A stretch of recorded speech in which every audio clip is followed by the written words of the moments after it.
I want you all to ask yourself a question. Would you send a life or death command over a road that you do not control in the exact same lane as everyone else's traffic? Well, that's exactly the position a small modular reactor is in the moment it's operated remotely. Small modular reactors only make economic sense if a handful of people can run several of them remotely, often from off-grid or industrial sites. But that means giving up the one thing that nuclear security has always relied on: physical isolation, the air gap. The moment that connection leaves the plant, regulators treat everything on that path as if it is inside the reactor facility itself. So my research locks that connection down.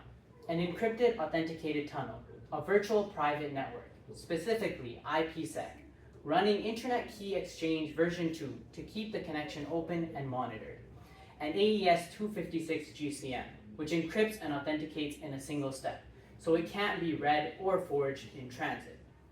Every session also generates its own one-time key through elliptic curve Diffie-Hellman group 19, chosen for its validation in adjacent fields and with perfect forward secrecy, so even a future leaked key cannot unlock a session that already happened years earlier. And inside the facility itself, the same layered approach repeats at every single checkpoint, a firewall checking traffic both ways next to a parallel path that only lets outgoing reports through and never incoming commands. But that tunnel still travels the same public highway as everyone else's traffic.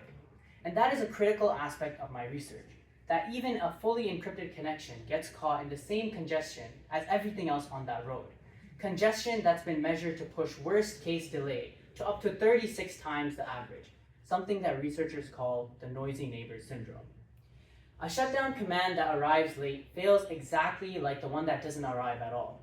So encryption alone is not enough. It has to be paired with a reserved lane, a guaranteed level of network priority, a quality of service agreement. Otherwise, the security only solves half the problem. This recommendation comes out of a full literature synthesis, pulling together nuclear regulation, industrial control security, and telecom networking research into one architecture.